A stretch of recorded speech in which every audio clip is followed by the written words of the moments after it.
Zombies are no good. I can't serve my customers spoiled meat like that. I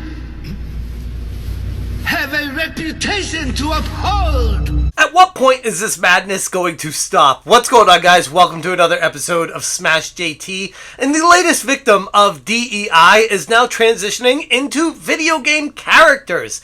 Capcom has decided to race swap one of their characters from Dead Rising because apparently it's not okay for an Asian person to be depicted as a maniacal madman serial killer. No, that's not okay at all in the modern era. But if it's a white dude, yeah, totally fine. Hit that subscribe, give me a like, and check out SmashJT.com for the full article breaking down how Capcom is updating their latest rendition of Dead Rising Remastered and changing one of the characters from Asian crazy psychopath to white crazy psychopath. Larry Chiang is now a white guy. Alright. In an era of what feels like endless, extreme, heightened racial awareness, the video game industry continues to find itself at a crossroad between creative expression and social responsibility.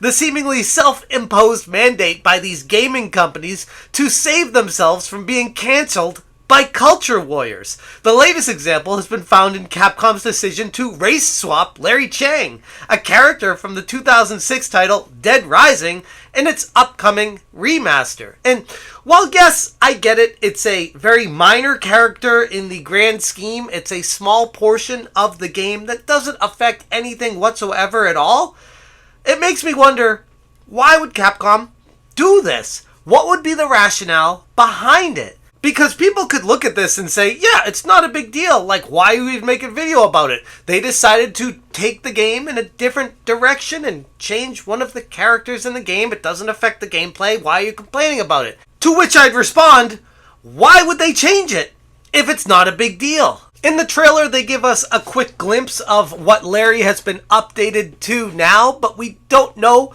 if Larry Chiang is still his full name, or if they're going ahead and changing that as well. Now, as far as what people are saying about this change and why it could be happening outside of potential DEI, would be that Capcom looked at this and said, it doesn't make sense for there to be an Asian butcher in a small town of Colorado, to which I'd argue, why not? Are people not allowed to migrate to Colorado from China? Like, why is Capcom imposing rules on society, trying to say it doesn't make sense, when in reality, the diversity of the world is exactly that? Originally depicted as a heavy-set Chinese butcher, Chiang's menacing role added a layer of depth and unpredictability to the game's narrative. In the Dead Rising Deluxe Remaster, Chiang has been replaced by a fat white dude with a markedly different appearance. Now, all we have to go by right now is a brief view of him from the trailer, so it remains to be seen just how much more of the game has changed. But one thing is for sure, they changed the race of a character, and the only explanation that I can come up with myself is, it's safe to do it.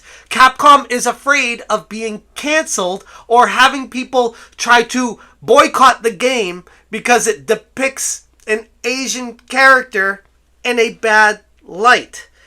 But it's perfectly fine to do it with a white guy. And I'll be the first to say, avoiding stereotypes can be important for sure, but the overcorrection that's going on right now can actually ruin the narrative of the games by changing the original design of them in hopes to not be cancelled by culture warriors, instead of just sticking to your guns and keeping the game similar to the original. Why are these game companies so fixated on changing things to not offend people? It's maddening. Actually, I'd argue it goes beyond maddening. It's straight up racist. The opposite direction, but still racist. It kind of reminds me of when Alyssa Mercante was going around telling everyone you can't be racist against white people. When in reality, you can be racist against anybody. And it's like the pendulum has swung so far that these companies think the only safe bet is to be racist against white people and just claim, hey, it's fine because they're white. So what are you upset about? We're not going after any specific segment of the population because generic white guy is the safe bet. For an industry that thrives on innovation and the edgy portrayal of human experiences, the constant pressure from these outsiders to conform to the latest, safest social standards has begun stifling creativity. Game companies, while navigating concerns about racial sensitivity, now also have to consider impacts of decisions on storytelling quality and authenticity of the characters. And why would they do this? Like, I keep going back to that. Why would they do this? There's no explanation given by Capcom. They haven't talked about it or said, oh, we're doing this because we want to be sensitive to issues, because they know they've put themselves in a bind. If they come out and say that, it basically makes it sound like, yeah, it's not okay to do it to Asian people, but sure, if you want to depict a white dude like that, perfectly fine. Even though we all know that's exactly what they're thinking. And on YouTube, people in the comment section were talking about this, saying the Butcher was creepier in the original. I don't know why they changed him so much. At least they went back to calling them psychos. The way they changed his race, it makes me think they thought the original had some sort of offensive tone to him. He was creepier because of the bad facial animations. 100% someone got upset, wanted to change the psychopath something else. Hopefully it isn't Sweet Baby Inc. hidden. And that's something that's come up multiple times, and Capcom has not, as far as I can tell, contracted directly with Sweet Baby Inc.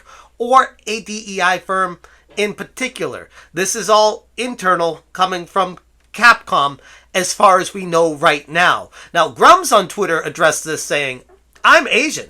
And I don't need Capcom to protect my feelings in Dead Rising.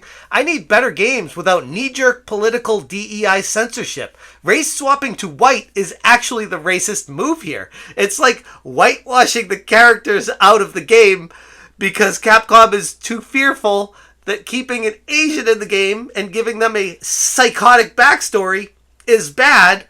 But I would argue removing them completely from the game is even worse. GigaBear replied, the only time the DEI crowd wants a white guy in their games is when it's to play a psychopath. AI Emerald Apple said, whitewashing, blackwashing, yellowwashing, all of these things just to avoid the perception of racism is exactly racist in itself. Wolven1 said, I've never understood this sort of thing. Do these people think that only white people can handle seeing members of their own race as monstrous human beings?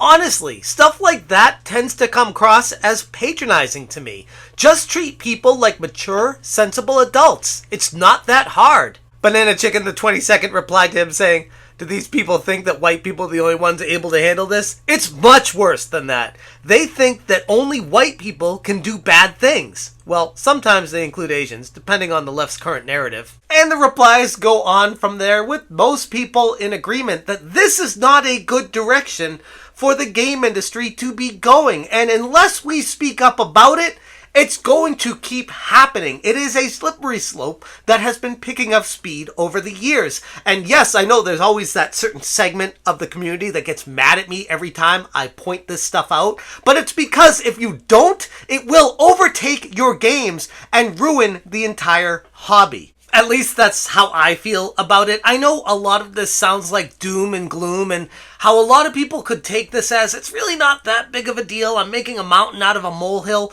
But again, I go back to, you need to point this stuff out, recognize it, and call it like you see it, and not accept it. Because when you do, it makes these companies feel like, okay, we can take advantage of that segment of the population because they won't cancel us for it. Instead of letting the developers create the game in the image they want to create it at and not messing with it, especially when it comes to a remake or a remaster of a game that already exists. I mean, it's the same thing that happened when I talked about Dragon Warrior 3 the other day, and how they were swapping out from male and female to Type A and Type B. And people were like, oh, plenty of games have done Type A, Type B. Why are you making such a big deal out of this? It's like, that's a remake! Why are they messing with it? It goes right back to that whole thing of, if it's not that big of a deal, why are they changing it in the first place? And I guess that's how I'll leave this video. I'd love to hear where you guys stand on this situation. Let me know in the comments below. Again, check out smashjt.com. I will link this article in the description. And if you guys appreciate what I'm doing and the hard work that I'm putting in for you, please consider hitting that join button to help push this effort forward. Thank you guys so much for watching, and as always, you stay smashing. Trust me, I'm a butcher. I've got the best meat in town. Smash J, Smash J, Smash J.